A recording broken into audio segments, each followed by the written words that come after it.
Well, breaking news coming in at this hour. We're learning in fact that the US President Donald Trump has in fact asked the UK Prime Minister Keir Starmer to not help. He said that help is not needed, even as the US uses UK bases for Iran strikes. That's right. Trump has gone on to in fact mock Keir Starmer, saying that we do not need people that join wars after we've already won.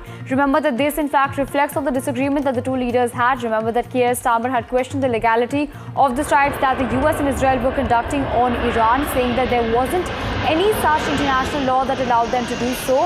And on this, Trump had responded saying that the UK was very, very uncooperative. That is what the US president had said.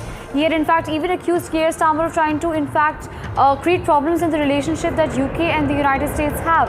Now on this, we have my colleague Disha Bakshi joining us on the broadcast. Disha, of course, there seems to be a thaw in the relationship that was caused earlier by Keir Starmer's previous stance, and Trump seems to be still very miffed about that. Absolutely, Reet. So the war of words between these two leaders, allies in some sense, continues, despite the fact that US is currently using British bases to target sites in Iran as well as defend itself.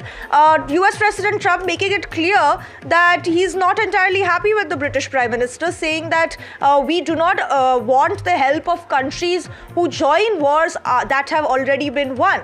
Now this statement comes at a time when the UK leader has not in any sense indicated that he plans to join the war against Iran, because we have other American allies who have signaled that they would look at joining the efforts or the operations against Iran in the coming time. But British Prime Minister hasn't made any such indications. He's simply said that we are moving certain bombers and jets to the Middle East to protect British assets who are also under target and under strike by Iran.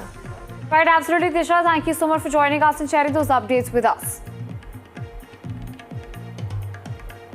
Moving focus to other stories coming in at this hour, where a US bomber capable of carrying about 24 cruise missiles has landed in the United Kingdom. This comes after Prime Minister Keir Starmer approved defensive US action against Iranian missile sites from UK bases.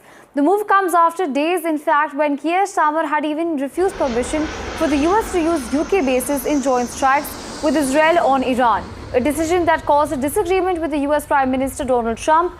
Now, in the latest, the B-1B Lancer is a long-range supersonic bomber operated by the United States Air Force. Now, this is designed for high-speed, long-range precision strike missions, and even will be playing a key role in the ongoing war between US, Israel and Iran.